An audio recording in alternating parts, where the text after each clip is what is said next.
salah satu peristiwa bersejarah di Bandung, Konferensi Asia Afrika. Nah, supaya lebih seru, yuk ikut aku. Aku mau ajak teman-teman semuanya untuk datang langsung ke tempatnya di Museum Asia Afrika.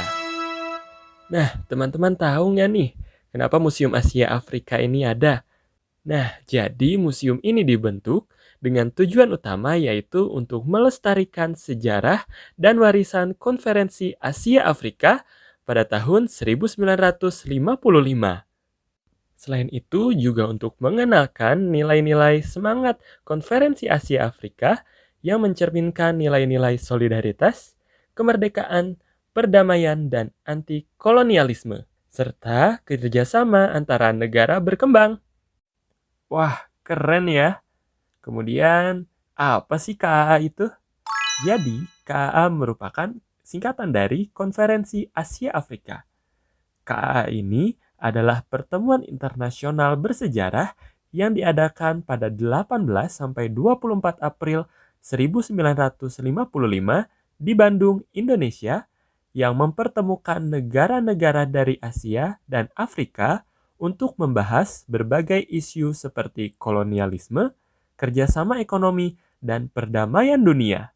Konferensi ini dihadiri oleh 29 negara dari kedua benua, yaitu benua Asia dan benua Afrika, dan menghasilkan Dasar-Sila Bandung, yang menjadi prinsip dasar hubungan internasional negara-negara berkembang serta menjadi cikal bakal terbentuknya gerakan non-blok. KAA juga dikenal sebagai momentum penting dalam memperkuat solidaritas di antara negara-negara yang baru merdeka dan yang sedang memperjuangkan kemerdekaannya dari kolonialisme. Nah, supaya lebih paham, menarik nih kalau kita bahas sejarah Konferensi Asia Afrika. Sejarah Konferensi Asia Afrika bermula dari inisiatif negara-negara yang baru merdeka dan berjuang melawan kolonialisme. Konferensi ini menjadi salah satu tonggak penting dalam hubungan internasional, khususnya di antara negara-negara Asia dan Afrika. Pada awalnya, di tahun 1950-an, banyak negara di Asia dan Afrika sedang atau baru saja merdeka dari penjajahan negara-negara Barat. Namun, mereka masih menghadapi tantangan besar, yaitu berupa imperialisme, kolonialisme, dan ketidakadilan global. Dunia pada saat itu juga sedang terpecah akibat Perang Dingin antara Blok Barat yang dipimpin oleh Amerika Serikat dan Blok Timur yang dipimpin oleh Uni Soviet. Nah, negara-negara Asia dan Afrika ingin menghindari ketergantungan tersebut kepada kedua blok tersebut dan mencari jalur independen.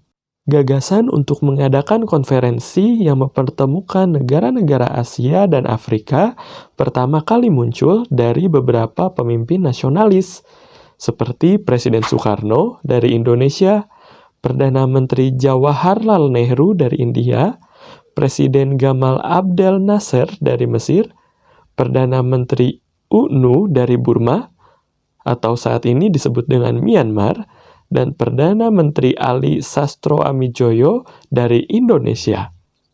Pada tahun 1954, diadakan pertemuan awal di Kolombo, Sri Lanka, yang dikenal sebagai Konferensi Kolombo, yang dihadiri oleh 5 negara, yaitu Indonesia, India, Pakistan, Burma, dan Sri Lanka. Pada pertemuan ini, diusulkan agar negara-negara Asia dan Afrika mengadakan pertemuan yang lebih besar untuk membahas isu-isu global yang mempengaruhi negara-negara berkembang. Dan pada akhirnya, Konferensi Asia Afrika resmi diadakan pada tanggal 18 sampai 24 April tahun 1955 di Bandung, Indonesia. Konferensi ini dihadiri oleh 29 negara dari Asia dan Afrika, termasuk negara-negara besar seperti India, Indonesia, Mesir, Tiongkok, dan negara-negara kecil yang baru merdeka atau masih berjuang untuk merdeka. Negara-negara yang hadir di konferensi ini mewakili lebih dari separuh populasi dunia meskipun banyak dari mereka masih menghadapi tantangan kolonialisme, rasisme, dan kemiskinan. Kemudian, tujuan dari konferensi ini yaitu mempromosikan solidaritas antara negara-negara Asia dan Afrika dalam melawan kolonialisme dan imperialisme. Kemudian, memperjuangkan hak-hak kemerdekaan, kedaulatan, dan penghormatan terhadap hak asasi manusia, mendorong kerjasama ekonomi, budaya, dan politik di antara negara-negara peserta, kemudian menolak keterlibatan dalam blok-blok perang dingin dan menegaskan prinsip-prinsip kemandirian, perdamaian, dan non-intervensi dalam urusan dalam negeri negara lain. Salah satu hasil utama konferensi ini adalah lahirnya Dasasila Bandung, sebuah dokumen berisi 10 prinsip yang menjadi dasar hubungan internasional dan perdamaian dunia. Beberapa poin penting dari Dasasila Bandung ini antara lain, yang pertama, menghormati hak-hak dasar manusia dan tujuan-tujuan serta asas-asas yang termuat di dalam Piagam PBB. Yang kedua, menghormati kedaulatan dan integritas teritorial semua bangsa. Yang ketiga, mengakui persamaan semua suku, bangsa, dan persamaan semua bangsa, besar maupun kecil. Yang keempat, tidak melakukan intervensi atau campur tangan dalam soalan-soalan dalam negeri negara lain. Yang kelima, menghormati hak-hak setiap bangsa untuk mempertahankan diri secara sendirian ataupun kolektif yang sesuai dengan Piagam PBB. Yang keenam, tidak menggunakan peraturan-peraturan dari pertahanan kolektif untuk bertindak bagi kepentingan khusus dari salah satu negara besar dan tidak melakukannya terhadap negara lain. Ketujuh, tidak melakukan tindakan-tindakan ataupun ancaman agresi maupun penggunaan kekerasan terhadap integritas wilayah maupun kemerdekaan politik suatu negara. Kedelapan, menyelesaikan segala perselisihan internasional dengan jalan damai seperti perundingan, persetujuan, arbitrasi, ataupun cara damai lainnya menurut pilihan pihak-pihak yang bersangkutan sesuai dengan Piagam PBB. Kesembilan, memajukan kepentingan bersama dan kerjasama. Kesepuluh, menghormati hukum dan kewajiban-kewajiban internasional. Kemudian, dampak konferensi Asia Afrika. Nah, ada beberapa dampak dari adanya konferensi Asia Afrika ini. Yang pertama, adanya solidaritas Asia Afrika. Konferensi ini memperkuat solidaritas di antara negara-negara Asia dan Afrika yang memiliki latar belakang sejarah yang sama dalam menghadapi kolonialisme. Konferensi ini juga menginspirasi gerakan-gerakan pembebasan di negara-negara yang masih dijajah. Kemudian yang kedua, lahirnya gerakan non-blok. Konferensi Asia Afrika menjadi cikal bakal gerakan non-blok yang resmi dibentuk pada tahun 1961. Gerakan ini bertujuan untuk memelihara kemandirian politik negara-negara berkembang dengan tidak berpihak pada blok barat atau blok timur selama Perang Dingin.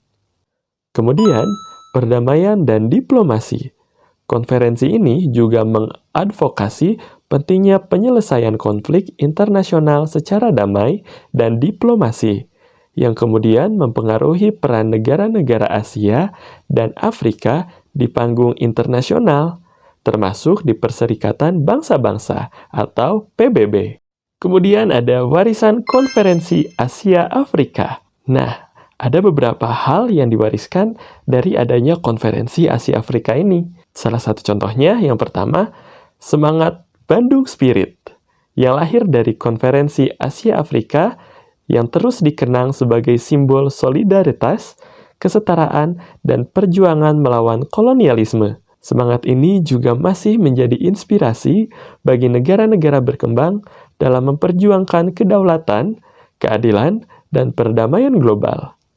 Kemudian, pada tahun 2015 lalu, adalah peringatan 60 tahun Konferensi Asia Afrika, di mana banyak pemimpin dunia kembali berkumpul di Bandung untuk menghidupkan kembali nilai-nilai solidaritas yang telah menjadi dasar dari kerjasama di antara negara-negara Asia dan negara-negara Afrika. Nah, dari sejarah konferensi Asia-Afrika ini menunjukkan bahwa negara-negara berkembang dapat menjadi bersatu dan berperan aktif dalam menciptakan tatanan dunia yang lebih adil dan damai di luar pengaruh negara-negara adidaya. Nah, kemudian ada yang lebih menarik nih teman-teman. Kenapa ya konferensi Asia Afrika itu diadakannya di Bandung? Nah, yuk kita bahas. Jadi, Bandung dipilih sebagai tempat penyelenggaraan konferensi Asia Afrika pada tahun 1955 karena beberapa alasan. Yang pertama, posisi geopolitik Indonesia yang strategis. Indonesia terletak di persimpangan jalur perdagangan dunia dan memiliki hubungan yang kuat dengan negara-negara di Asia dan Afrika.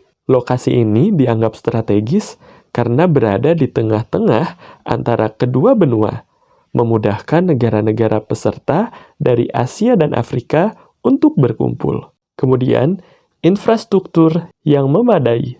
Bandung pada saat itu memiliki infrastruktur yang cukup untuk menampung delegasi dari 29 negara. Gedung Merdeka yang digunakan sebagai tempat utama konferensi sudah menjadi salah satu gedung bersejarah dan representatif untuk pertemuan internasional. Kemudian, Bandung dikenal sebagai kota pendidikan dan pusat intelektual, dengan sejumlah perguruan tinggi besar dan komunitas ilmiah yang aktif. Sebagai kota dengan suasana yang relatif tenang, namun memiliki fasilitas yang cukup untuk acara internasional, Bandung dianggap cocok untuk menyelenggarakan konferensi ini. Bandung juga merupakan kota dengan nilai historis dan kultural yang tinggi, memperkuat citra Indonesia sebagai negara yang kaya akan budaya dan peradaban. Kemudian, kondisi keamanan yang lebih baik.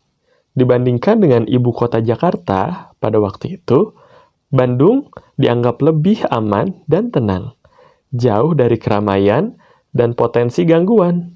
Hal ini memberikan suasana yang lebih kondusif untuk berdiskusi dan menyelenggarakan pertemuan penting di level internasional. Nah, siapa tadi yang masih ingat? Ada berapa negara yang menghadiri konferensi Asia Afrika? Ya, betul sekali. Ada 29 negara. Yuk kita ketahui sama-sama.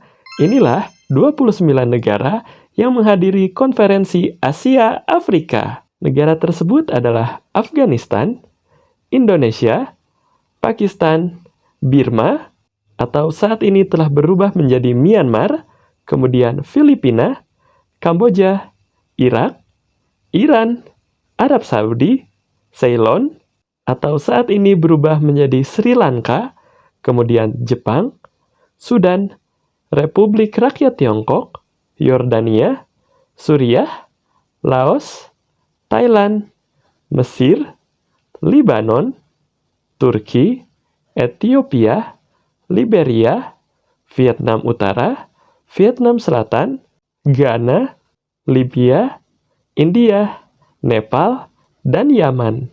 Kemudian ada fakta menarik tentang keterkaitan Asia dan Afrika. Yang pertama, jalur sutra.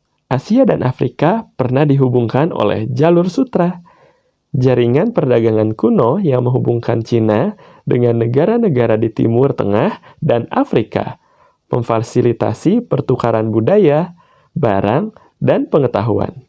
Kemudian adanya konferensi Asia Afrika di Bandung pada tahun 1955. Pertemuan bersejarah ini dihadiri oleh pemimpin dari negara-negara Asia dan Afrika yang berjuang untuk meraih kemerdekaan dari kolonialisme, menjadi tonggak penting dalam solidaritas kedua benua. Ketiga, pengaruh Islam di Asia dan Afrika. Islam adalah agama yang memiliki pengaruh besar di Asia dan Afrika. Negara-negara seperti Indonesia, yaitu di benua Asia, dan Mesir di benua Afrika, memiliki populasi Muslim yang besar dan sejarah panjang dalam penyebaran agama Islam. Fakta-fakta ini menunjukkan betapa pentingnya Asia dan Afrika dalam sejarah dunia, serta keunikan masing-masing benua dalam hal geografis dan sejarahnya. Nah, teman-teman, itulah pembahasan kita hari ini mengenai Konferensi Asia Afrika. Terima kasih sudah mau menyaksikan videoku. Belajar bersama adalah kebahagiaanmu. Makan-makan di ruang tamu, jalan-jalan ke pasar membeli buah lontar. Ayo kembangkan pengetahuanmu, jangan bosan untuk terus belajar.